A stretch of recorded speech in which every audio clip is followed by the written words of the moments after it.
Hello दोस्तों, अगर अभी तक अपने चैनल को सब्सक्राइब नहीं किया है तो जल्दी सब्सक्राइब कर लीजिए। आज की जो हमारी पहली स्टोरी है वो हमें आई है रोज़ कौशिक से। हर कल्चर में एक इंसान के मरने के बाद उनका एक प्रॉपर फ्यूनरल या फिर उनका एक प्रॉपर अंतिम संस्कार करा जाता है, लेकिन कई बार काफ़ी सारे रीजंस की वजह से ऐसा पॉसिबल नहीं हो पाता। और ऐसा कहा जाता है कि जिस भी इंसान का प्रॉपर फ्यूनरल नहीं हो पाता उसकी आत्मा हमेशा भटकते रहती है। धीरे धीरे करके उसकी सारी पास की मेमोरीज वैनिश हो जाती है, उसके थॉट्स वैनिश हो जाते हैं और तब बचती है सिर्फ आत्मा, जो कि हमारे दुनिया में भटकते रहते हैं और वो हमारी दुनिया में ट्रैप हो जाते हैं।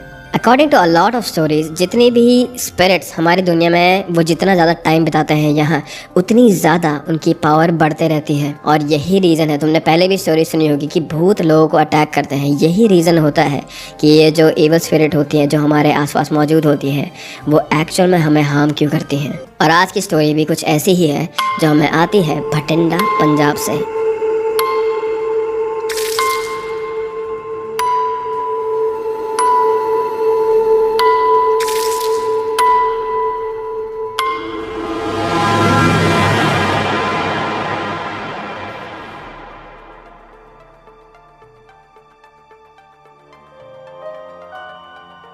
हमारा टाउन भटिंडा से थोड़ी ही दूरी पर है और ऐसा कहा जाता है कि 1947 में यहाँ काफ़ी लोगों की डेथ हुई थी। जिनको नहीं पता 1947 में पंजाब में क्या हुआ था, बेसिकली उस टाइम पर पंजाब में 3 रिलीजियस ग्रुप्स में लड़ाई और दंगे चल रहे थे और इंडिया का पार्टीशन भी होने लगा था। हर तरफ राइट्स चल रही थी जिसमें हज़ारों लोगों की जानें भी गई थी और इंडिया से जा रहे रेफ्यूजीज की ट्रेन पर भी हमला हुआ था जिसमें बैठे ऑलमोस्ट सभी लोग मारे गए थे। The city attacked residents, looted their houses, and set ablaze places of worship. The terrified Taneja family decided to migrate to India.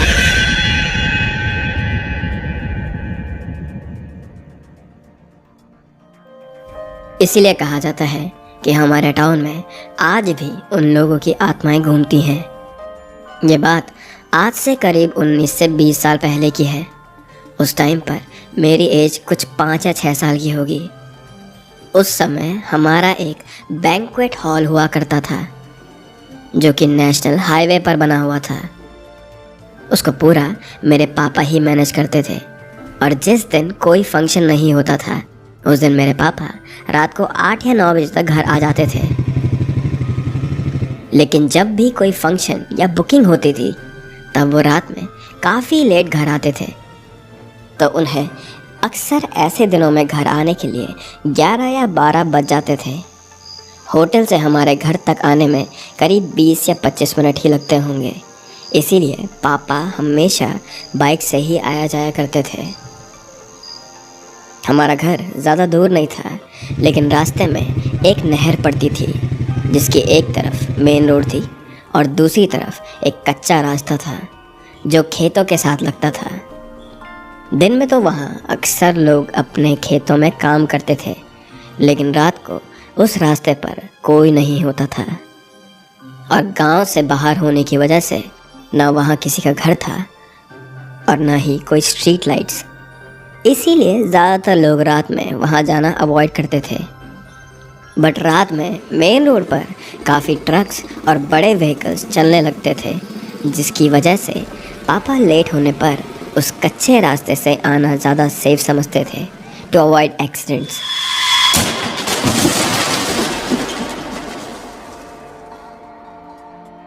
हमारे होटल स्टाफ में से कुछ लोग जैसे वेटर्स, कुक और कुछ मैनेजर्स पंजाब से बाहर के भी थे, इसलिए वो रेगुलर बेसिस पर वहीं रहते थे। वो काफ़ी टाइम से हमारे होटल में काम कर रहे थे, लेकिन कुछ दिनों से उनके बिहेवियर में थोड़ा चेंज था। उन्होंने एक दिन मेरे पापा को बताया कि रात को होटल में कुछ अजीब चीज़ें हो रही हैं, जिसकी वजह से वो काफ़ी डरे हुए थे। वो लोग नेपाल से बिलोंग करते थे और पैरानॉर्मल एक्टिविटीज़ जैसी बातों पर बहुत बिलीव करते थे। उनमें से एक स्टाफ मेंबर ने मेरे पापा को बताया कि रात होने के बाद जैसे ही वो लोग सोने जाते हैं तो किचन से अचानक बर्तनों की या सामान गिरने की आवाज़ें आती हैं।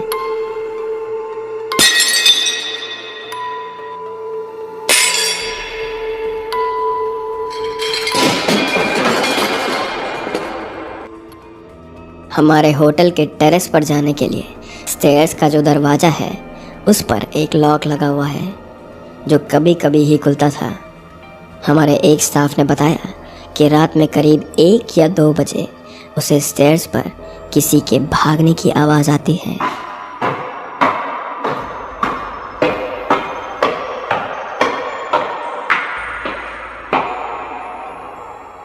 जिसके बाद ऐसी आवाज़ आती है जैसे कोई धीरे से कुंडली खोलने की कोशिश कर रहा हो। मेरे पापा ने उनकी बातों पर ज़्यादा यकीन नहीं किया। उन्हें लगा कि ये लोग काम से बचने के लिए ये सब बहाने बना रहे हैं, लेकिन पापा को ये भी डर था कि कहीं कोई होटल में चोरी करने की कोशिश ना कर रहा हो। इसलिए उन्होंने डिसाइड करा कि वो एक रात होटल में ही रुकेंगे अपने वर्कर के साथ और ये देखेंगे कि क्या ये लोग सच बोल रहे हैं या झूठ। रात को मेरे पापा स्टाफ के एक रूम में ही रुके थे और सभी को एक ही जगह पर सोने के लिए बोला ताकि उनमें से कोई भी खुद से ये सब ना कर दे। अपना पूरा काम करने के बाद सभी स्टाफ मेंबर्स और पापा 11 या 12 बजे के आसपास सोने के लिए तैयार हो गए और 1 बजे तक सब लोग सो ही चुके थे। कुछ टाइम तक सब कुछ ठीक था, होटल में कोई हलचल नहीं थी, लेकिन तभी अचानक से पापा को किसी की स्टेयर्स पर भागने की आवाज़ आई।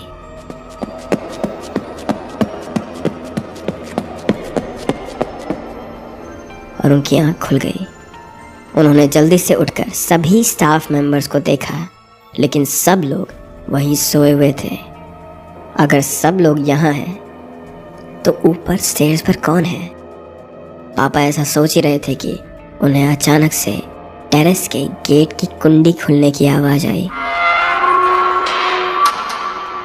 पापा बिना कुछ सोचे समझे सीधा स्टेयर्स की तरफ भागे और जब वो वहाँ पहुँचे तो टेरेस का गेट खुला हुआ था। वो भागकर ऊपर गए, लेकिन वहाँ कोई भी नहीं था। चारों तरफ अंधेरा था और एक अजीब सी शांति थी। आसपास से किसी की भी आवाज़ नहीं आ रही थी। तभी अचानक मेरे पापा को टेरेस पर किसी के होने का एहसास हुआ।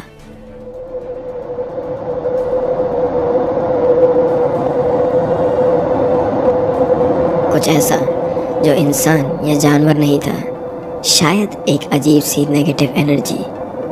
वो जहाँ थे वहीं खड़े रह गए। उनके लिए उस जगह से हिलना भी मुश्किल हो रहा था। हम एक हिंदू फैमिली से बिलोंग करते हैं और मेरे पापा पूजा पाठ में काफ़ी बिलीव करते हैं और ऐसा कहा जाता है कि कभी भी ऐसी सिचुएशन में होने पर हनुमान जी को याद करना चाहिए। इसीलिए उन्होंने भी उस वक्त ज़ोर ज़ोर से हनुमान चालीसा का उच्चारण स्टार्ट कर दिया। जय हनुमान ज्ञान गुण सागर, जय कपीस तिहुँ लोक उजागर, रामदूत अतुलित पद धामा, अंजन पुत्र पवन सुत नामा। और वो तब तक हनुमान चालीसा पढ़ते रहे जब तक उन्हें थोड़ा ठीक न लगा, जिसके बाद वो तुरंत भागकर नीचे आ गए। इसके बाद उन्होंने सोने की बहुत कोशिश करी, लेकिन उन्हें नींद नहीं आई।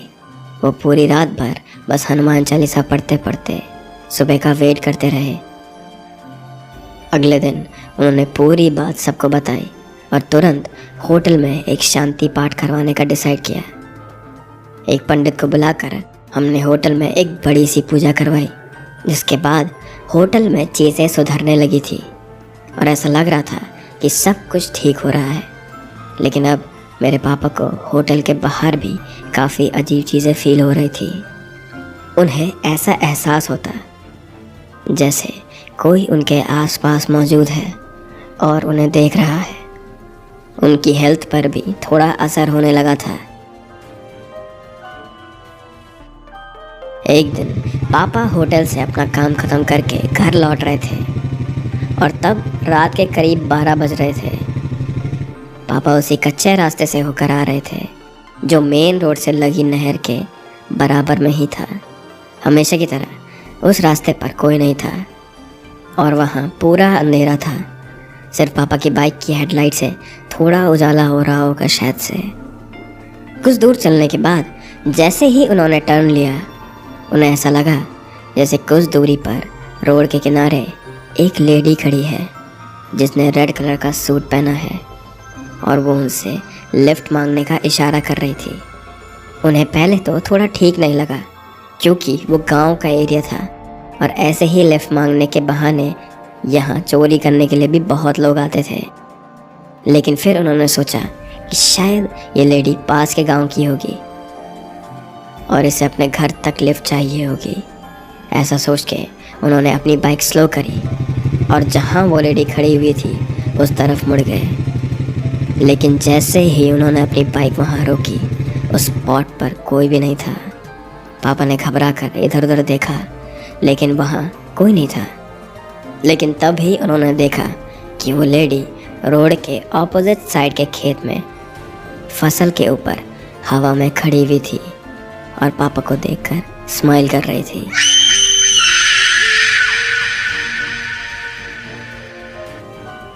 ये देखकर पापा ने बिना कुछ सोचे समझे बाइक स्टार्ट करी और वहाँ से निकल गए। उन्होंने बाइक बहुत तेज़ी से चलाना शुरू कर दिया, लेकिन काफ़ी आगे निकल जाने के बाद भी उन्हें उस लेडी की हंसी की आवाज़ साफ साफ सुनाई दे रही थी, मानो वो बाइक के साथ ही चल रही हो। उन्हें तब ऐसा लगा कि जैसे उनकी बाइक के पीछे कोई और आके बैठ गया हो। उन्होंने इन सभी चीज़ों को नज़रअंदाज कर दिया और एक बार भी पीछे मुड़कर नहीं देखा। वो बस सीधा आगे बढ़ते रहे। उन्हें अचानक से ऐसा फील हुआ जैसे कि उनके कंधे पर किसी ने हाथ रखा हो और उनकी पूरी बॉडी ठंडी पड़ गई। उन्होंने फिर से हनुमान चालीसा पढ़ना स्टार्ट कर दिया और वो बस आगे ही बढ़ते रहे। उस रास्ते से घर आते वक्त बीच में एक हनुमान जी का मंदिर पड़ता था। पापा को अब वो मंदिर दिखने लगा था और उस मंदिर को देखकर उनके अंदर थोड़ी हिम्मत आई। हनुमान चालीसा पढ़ते हुए उन्होंने मंदिर के आगे बाइक रोकी और वहाँ से अंदर चले गए। उन्होंने हनुमान जी के दर्शन किए और थोड़ा देर रुकने के बाद जब उन्हें ठीक लगा तो वो दोबारा बाइक स्टार्ट करके घर आ गए। मुझे आज भी याद है जब पापा घर पहुँचे थे तो उनकी पूरी बॉडी ठंडी थी, लेकिन फिर भी वो पूरी तरह से पसीने में भीगे हुए थे। ऐसा लग रहा था जैसे किसी ने उनके ऊपर पानी डाल दिया हो और वो इस कदर कांप रहे थे कि हम सब बहुत घबरा गए। पापा को अगले 3-4 दिन बहुत तेज़ बुखार आया। उनकी हेल्थ बहुत बिगड़ने लगी, जिसके बाद हमने घर में एक पूजा रखवाई और इसी पूजा से पापा की हेल्थ ठीक हुई। बाकी सब चीज़ें भी नॉर्मल होने लगी थी, लेकिन वो इस इंसिडेंट के बाद इतना डर गए थे कि इन्होंने अपना होटल बंद कर दिया। हमारे होटल के बारे में ये कहा जाता था कि वहाँ एक ऐसी आत्मा है जो अगर किसी भी मेल को अपना शिकार बनाती है तो वो एक औरत का रूप ले लेती है, और अगर किसी औरत को अपना शिकार बनाए तो वो एक मर्द का रूप ले लेती है। वो जगह आज भी हॉन्टेड है और काफ़ी लोग उस जगह से गुजरते वक्त बताते हैं कि उनके साथ भी कुछ ऐसा ही हुआ था।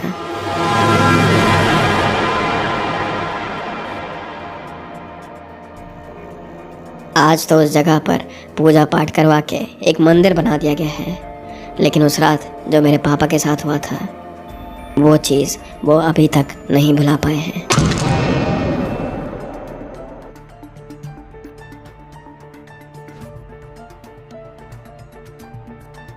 कहते हैं कि बुरे काम का अंजाम हमेशा बुरा ही होता है और हमें कभी भी किसी के साथ भी बुरा नहीं करना चाहिए, क्योंकि हमें आज नहीं तो कल उसका फल मिल ही जाएगा। और इसी चीज़ के ऊपर हमारी अगली स्टोरी है जो कि आती है हमें आसाम से, जिसमें खुद एक आत्मा ने अपने खून का सच सबके सामने रखा था।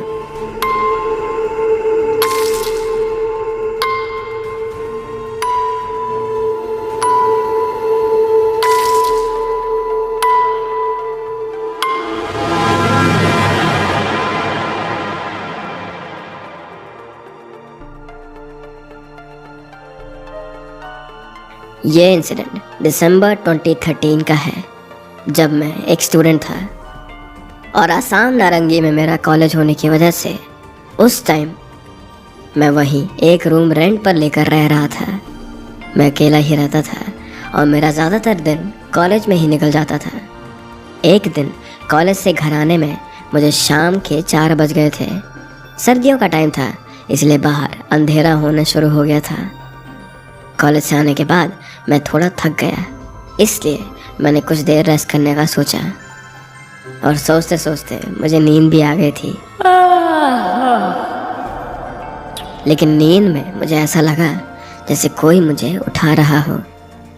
मैं इतनी गहरी नींद में था कि मेरी आँख ही नहीं खुली, लेकिन फिर भी मुझे ऐसा लगा जैसे किसी ने मुझे हिलाकर उठाया।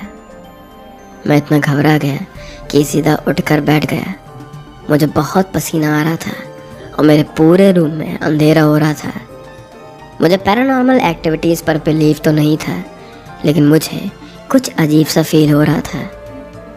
मैंने उस बात पर ज़्यादा ध्यान नहीं दिया और रूम की लाइट्स ऑन करके मैं बाहर आ गया। मैंने सोचा कि जो मेरे लैंडलॉर्ड थे उन्हें एक बार ये सब कुछ बताऊं, लेकिन फिर मैंने उस बात को अपना वहम समझकर नज़रअंदाज कर दिया। पर उस दिन के बाद से जैसे ये सब कुछ बढ़ता ही चला गया। रूम में अजीब सी आवाज़ें आने लगी, कभी किसी के रोने की तो कभी किसी के चिल्लाने की। मैं अक्सर रात में बेवजह उठने लगा और अब बहुत डरा डरा सा महसूस कर रहा था मैं। जब ये सब कुछ बहुत ज़्यादा बढ़ गया था तो मैंने अपने घर वालों को इन सारी बातों के बारे में बताया कि मुझे अपने आसपास एक नेगेटिव एनर्जी फील होने का एहसास हो रहा है। मेरे घर वाले पैरानॉर्मल एक्टिविटीज़ पर यकीन करते थे, इसीलिए सब सुनने के बाद वो घबरा गए और मुझसे तुरंत वो रूम खाली करने के लिए बोला। लेकिन मुझे यहाँ शिफ्ट हुए बस 11 ही दिन हुए थे और मैंने एडवांस में पूरे महीने का रेंट पे करा था। इसीलिए मैंने डिसाइड करा कि ये मंथ कंप्लीट होने के बाद मैं रूम शिफ्ट कर दूंगा। और मैंने अपने दोस्तों से बात करी और मेरे साथ रुकने के लिए मेरे कॉलेज के 2 दोस्त रेडी हो गए। उन्होंने उसी दिन अपना सामान मेरे रूम में शिफ्ट करा और ये सब कुछ करते करते हमें रात हो गई थी।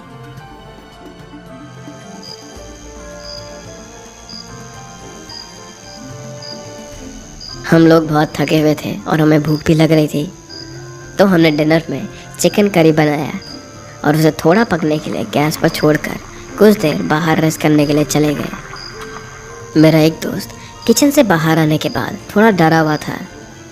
उसने कहा कि उसे किचन में ऐसा लगा जैसे उसके अलावा वहाँ कोई और भी था।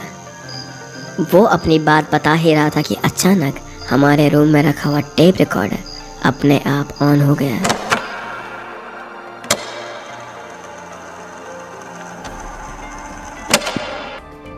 हम सबको अब थोड़ा डर लगने लगा, लेकिन हिम्मत जुटाकर हमने टेप रिकॉर्डर को बंद कर दिया। मेरा दोस्त इतना डर गया था कि वो किचन जाने के लिए भी तैयार नहीं हो रहा था, इसीलिए हमने उसे बाहर बैठने के लिए बोला। लेकिन जब हम किचन में गए तो हमारी चिकन करी में से कुछ पीस आधे खाए हुए थे और उनकी हड्डियाँ इधर उधर पड़ी थी। ये चीज़ देखकर मेरे दोस्त ने मुझे पकड़ा और उसने मुझसे तुरंत कहा कि यहाँ से बाहर चल, मुझे किचन में नहीं रहना है। मेरे दूसरे दोस्त ने उसे समझाने की कोशिश करी, लेकिन उसकी हालत इतनी ख़राब थी कि वो वहाँ से दोबारा अपने घर चला गया। रूम में सिर्फ मैं और मेरा एक दोस्त था। हम अपने लैंडलॉर्ड के पास गए और जो कुछ भी हमारे साथ हुआ था वो हमने उन्हें बता दिया, लेकिन उन्होंने हमारी बात का विश्वास ही नहीं करा। उन्होंने ये कहा कि इतने साल यहाँ रहने के बाद उन्हें तो कभी ऐसा कुछ फील नहीं हुआ। ये सारी बातें तुम सिर्फ मुझे परेशान करने के लिए बता रहे हो। जब उन्होंने हमारी कोई बात नहीं सुनी तो हमें लगा कि शायद हमारे रूम में कोई बिल्ली या कोई जानवर आ गया होगा जिसने चिकन के पीस खाकर वहाँ छोड़ दिए थे। हम अपने रूम में वापस गए। रूम में वापस आने के बाद इन सारी चीज़ों की वजह से हमें नींद तो नहीं आ रही थी, इसलिए हम लोग पढ़ने के लिए बैठ गए। थोड़ी देर तक तो सब कुछ ठीक ठाक था, हम दोनों अपना काम कर रहे थे, लेकिन अचानक से मेरे दोस्त ने लिखना छोड़कर मेरी तरफ देखना शुरू कर दिया। वो बिना कुछ बोले अपनी आंखें फाड़ कर मेरी तरफ देखे जा रहा था। उसका चेहरा बिल्कुल सफ़ेद पड़ चुका था। ऐसा लग रहा था जैसे वो अभी बेहोश हो जाएगा। उसने मेरे पीछे इशारा करके मुझे बताया कि मेरे पीछे काला साया खड़ा हुआ था जो धीरे धीरे मेरी तरफ बढ़ रहा था। ये सुनकर जैसे ही मैंने पीछे देखा, मुझे ऐसा लगा जैसे एक तेज़ हवा का झोंका मेरे पीछे से गया हो।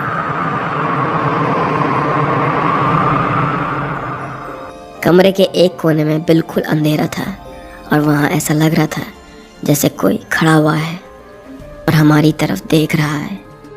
कमरे में अचानक से किसी के हंसने की आवाज़ आने लगी और हम समझ नहीं पा रहे थे कि हमें क्या करना चाहिए।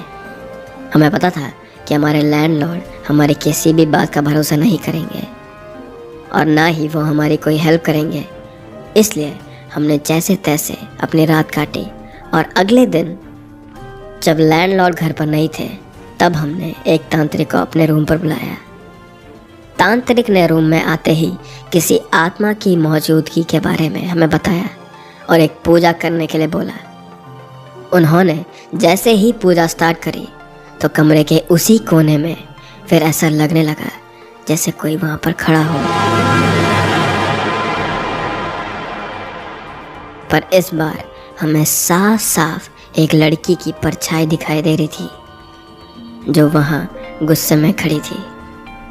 तांत्रिक ने अपना मंत्र पढ़ना स्टार्ट करा और कोने में खड़ी परछाई पर वो जोर जोर से चिल्लाने लगे और फिर वहाँ से एक आवाज़ आई, मैं उसे नहीं छोड़ूंगी। तांत्रिक ने उससे पूछा कि वो क्या चाहती है, जिसके जवाब में उसने बताया कि वो गुवाहाटी की रहने वाली थी और नारंगी में पढ़ने के लिए आई थी। उसने यहाँ रूम रेंट पर लिया था, लेकिन यहाँ के लैंडलॉर्ड उसे बहुत गलत नज़रों से देखते थे जो उसे बिल्कुल पसंद नहीं था। वो अक्सर किसी बहाने से उसके रूम में आया करते थे और उन्होंने उसे ये भी कहा था कि वो उसका रेंट आधा कर देंगे अगर वो उनके साथ एक रात बिताने के लिए तैयार हो जाए तो। ये सब सुनते ही उसने तुरंत रूम छोड़ने का डिसाइड कर लिया था, लेकिन जैसे ही ये बात लैंडलॉर्ड को पता चली तो वो गुस्से में उसके रूम में आया और उसे रोकने की कोशिश करने लगा। जब वो नहीं रुकी तब लैंडलॉर्ड उसका गला दबाने लगा। उसने खुद को बचाने की बहुत कोशिश करी, लेकिन वो खुद को नहीं बचा पाई। उसकी फैमिली ने लैंडलॉर्ड के खिलाफ केस भी किया, लेकिन कोई भी सबूत ना होने की वजह से वो केस हार गए और उसे अब जस्टिस चाहिए। हम सब बस वहाँ खड़े होकर उसकी बातों को सुनते रहे। जो हम देख रहे थे, जो हम सुन रहे थे, उस पर हमें यकीन नहीं हो रहा था और ये सब कुछ हमें बस एक सपने की तरह लग रहा था। उसकी पूरी बात सुनने के बाद तांत्रिक ने उससे वादा किया कि वो इस लड़की को इंसाफ दिलाएंगे और उस लड़की की आत्मा के लिए इन्होंने एक पूजा करी। जो कुछ भी उस रूम में हो रहा था हमने उसकी एक वीडियो बना ली थी और पूजा ख़त्म होने के बाद हम लैंडलॉर्ड को पकड़वा कर पुलिस स्टेशन ले गए। पुलिस का इन सब बातों पर यकीन करना थोड़ा मुश्किल तो था, लेकिन फिर भी हम एक बार कोशिश करना चाहते थे।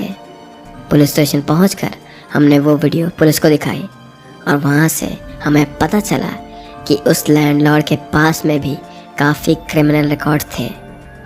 वो पहले भी मर्डर केस में जेल जा चुका था, इसीलिए पुलिस ने उसे तुरंत अरेस्ट कर लिया। उस दिन जो कुछ भी मेरे और मेरे दोस्त के साथ हुआ था वो किसी के लिए भी यकीन करना मुश्किल होगा, लेकिन मुझे इस बात की खुशी थी कि उस आत्मा को अपना इंसाफ मिल गया।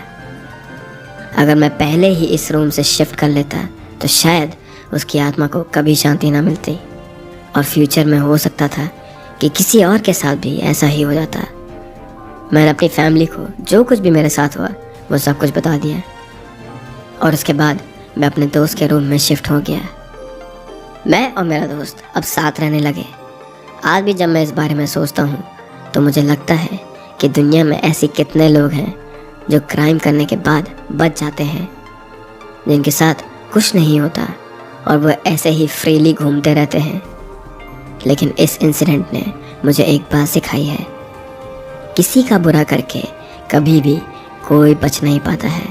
That's what karma is. Well, that is it for today's videos and remember this thing guys कि अगर आपको भी अपने साथ हुए कोई क्रीपी इंसिडेंट, ज़रूरी नहीं है वो भूतिया ही हो, अगर आपके साथ कभी कोई क्रीपी इंसिडेंट हुआ है और वो आप मुझे भेजना चाहते हैं तो मेरे डिस्क्रिप्शन में एक Gmail ID है, आप वहाँ पे अपनी स्टोरी मुझे भेज सकते हैं।